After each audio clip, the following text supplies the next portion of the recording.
when you gain confidence in these laws of the universe, you'll be joyful no matter where you stand in relationship to anything you want. So when we began here today, we asked the question, so what's this belief thing? I want it, but I don't believe it because I haven't yet seen it. So a logical person would say, well, if I haven't seen myself do it, but I need to believe I can do it in order to do it, doesn't it seem impossible? And we say, not when you believe in the laws of the universe, not when you understand law of attraction, not when you understand that you are non-physical energy first and foremost. You don't have to believe that you can accomplish that specific thing. You just have to believe that you can accomplish anything. You just have to understand that the universe has your back, that the law of attraction will yield to you the equivalent of what you're offering vibrationally. You just have to believe that your emotions never lie to you, that your emotions every time give you the feedback that lets you know whether you're in vibrational alignment with what you want or not. So over time, we've offered many different analogies, but our favorite one so far is this.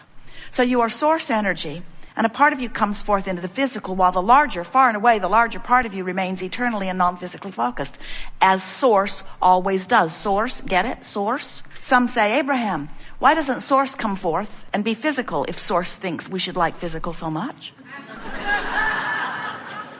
And we say that's like asking the electricity in your wall to come forth and be the toaster.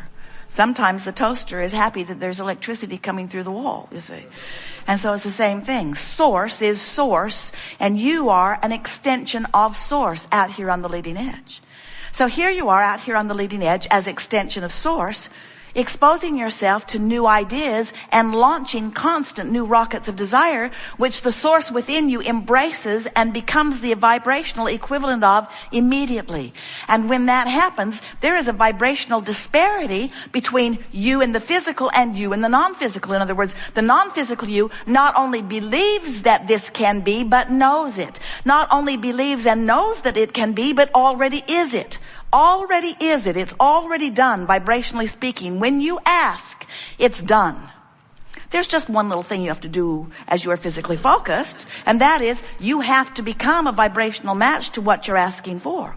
So over here, where who you really are is, and where the culmination of all of your rockets of desire are, and where the source within you in its expanded version because of you is, we're calling this the vortex of creation. It's the vortex. It's a vibrational reality.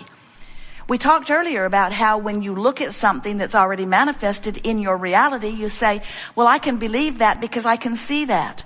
I believe my chair would hold me, and I believe the sun will come up in the morning because I've seen it enough that I believe it. There's a lot of things that I believe because I'm witnessing the manifestation of them.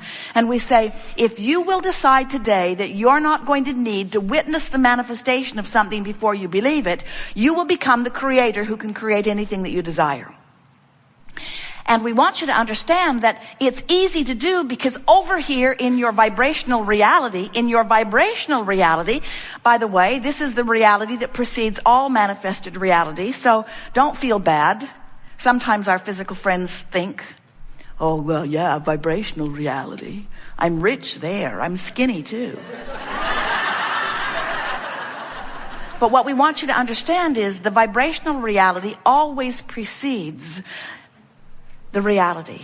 And if you have knowledge of the existence of this vibrational reality, if you know about this vortex, do you know what happens over here in this vortex of creation? Law of attraction is responding to the desire and causing a culmination, assembling all cooperative components. So everything that is necessary for the achievement of anything that you want has already been assembled. The question that we want to ask you is, are you a cooperative component? Or are you over here keeping alive a belief of doubt that contradicts what you're asking for? And the answer to the question, if you are feeling negative emotion, then you're keeping alive a vibration that contradicts it. Because if you're even hoping you're over here on the edge and the vortex is taking you in. In other words, this is a powerful vortex of attraction. and it will bring everything that matches it. But if you're over there beating the drum of why you want it, in other words, I want it because it's miserable not having it. I want it because I don't have it and I don't like not having it. As you beat that drum, you keep alive in yourself, active in your vibration, a frequency that prevents you from being brought in. If you could meditate, you'd stop your resistance and in you'd go. If you would appreciate, you'd stop your resistance and in you'd go. Even if you are in the attitude of hopefulness, in you'll go. But if you're mad, if you're ornery, if you're defeated, if you're fearful, if you're disappointed, if you're angry, if you're frustrated or overwhelmed, if you're feeling those emotions, and what are they? Those emotions don't just come out of thin air. Those emotions every single time are indicators of your vibrational relationship with who you have become. If life didn't cause you to become this more over here in the vortex, if your life hadn't caused the larger part of you to be there, you wouldn't feel bad not going. You could continue to focus upon unpleasant things. Problem with that is you were born knowing that you are worthy, and born knowing that you are good, and born knowing that life is supposed to be good for you. And when you first got here, you didn't have anything going on in your vibration that contradicted that. So you were tuned in most of the time, like the beasts of your planet are mostly in the vortex. We are eager to talk with you about anything that is important to you. You are getting the sense of law of attraction, yes? You get it, that you get what you think about, whether you want it or not. That there are all kinds of things that are true. That when you give your undivided attention to this truth, when you use truth or a lot of it going on as your prerequisite about whether you turn your attention to it, do you get it? That your attention to whatever it is activates it in your vibration and then gives you a measurement about whether you are looking at it as the way the source within you is or not. The art of allowing, which is what we are calling this law of attraction workshop, is about how to be in the state, or how to practice the art of allowing myself to be who I really am, to allow myself to receive the fullness that life has brought me to allow myself alignment with source. That really is the ultimate being called home. In other words, we talked about how home in the physical sense sometimes can make you feel less good than you felt before you went there. And of course, it's not always the case, but mostly. But when you are called home to the source that is within you, it is always a clicking into place. It's always a feeling of relief. It's always a, yes, this is who I've become, and nothing less than this will do for me. So this law of attraction that you are hearing about and that you are beginning to notice in your experience all day, every day, says that whatever you've got active in your vibration is going to start pulling. But what people commonly misunderstand about law of attraction is that law of attraction is responding to all vibrations in the universe. It's what sorts out the vibrations. It's what makes your radio signals connect with each other in the way that they do. Although law of attraction, as it relates to you, is even far more sophisticated than that.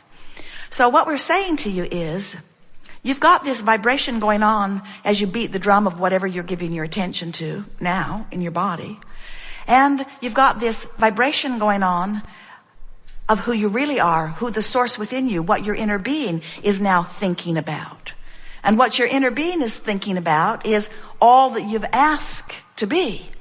So as law of attraction responds to both of those vibrational viewpoints, there is the potential of you being pulled apart if you're not in sync. You see how your guidance system works? The source within you has an opinion about everything. And when you deviate from that opinion, you feel discord. For example, source adores you. And when you're hard on your own case, you cause discord that you call guilt or self-blame or self-depreciation. In other words, when you are focused upon yourself in a negative way, you are performing the ultimate separation of self. That's why it feels so awful. When someone else holds you as their object of attention and they find fault with you, The reason that you often feel such defensiveness is as they turn their negative attention toward you, you turn your negative attention either toward yourself or toward them. And now you're using this experience as your excuse to not see this world through the eyes of Source. And when you don't, you feel crummy every single time. It doesn't matter how valid your argument is against anything. When you push against unwanted things, you activate unwanted things in your vibration and they clash with your wanted things. This is a universe that's based upon law of attraction. It's an inclusion-based universe, which means you can't exclude anything. You cannot push anything away in an inclusion-based universe. So when you see that thing you don't want and you shout no at it, it's exactly the same thing as saying, yes, thing I do not want, come to me.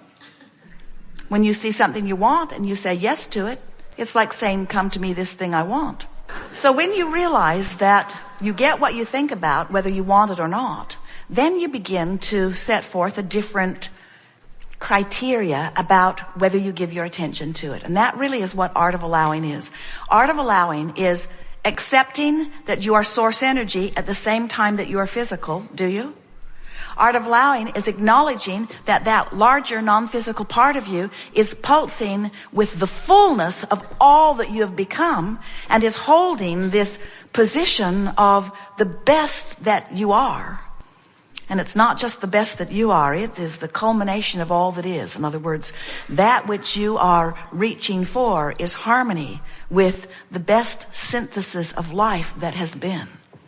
Source, or what man often wants to call God, is in an eternal state of appreciation or becoming. And when you get into the flow of that, when you consciously turn your attention toward that beingness, and you care about your alignment with it, now your path is never confused. You never wonder what to do. You just know. You just know the thread to follow is the thread that feels good, not the thread that's written down, not the thread that's most popular, not the thread that's on CNN, not the thread that your family is speaking to you, not the thread that's on the online chat group necessarily. In other words, the thread that you're wanting to follow is the thread that feels like it has the most life in it. The thread that feels the friskiest, the thread that feels the happiest, the thread that feels the most interesting, the thread that feels the most exhilarating, the thread that feels the most life-giving. You know those people that when you're with them, they just breathe life into you? They're just tuned in, tapped in, turned on, and when you interact with them, you feel better for your interaction. That's the thread you want to follow. Good. We are eager to talk with you about anything that is important to you. Nothing is off limits. It will all unfold perfectly. Our desire as we chat with you from the hot seat is to prepare and shine a spotlight on a more obvious path for the purpose of luring you into alignment with who you are. And we are going to refer to this place that we are luring you as the vortex of that which is really you. It is the vibrational reality that exists before any physical reality ever comes about. It is the reality that is the preface or the pre-paving of everything that you know. It is a reality that you can take to the bank. We are not kidding you. It is a reality that is real. It is a reality that you can feel with your enthusiasm and your love, but you may not necessarily be able to see it unless you are in it. If you are on the verge of it, as in a hopeful attitude, then it will draw you in often and you'll have full view of what's in there. If you're ornery, if you're depressed, if you are in despair, if you are feeling out of control of your life or disempowered, then you're not in the vicinity of this vortex that contains the larger part of you and everything that you want, and all cooperative components of everything that you have been asking for. Those are our favorite new words. Your vortex contains all cooperative components of everything that you are asking for.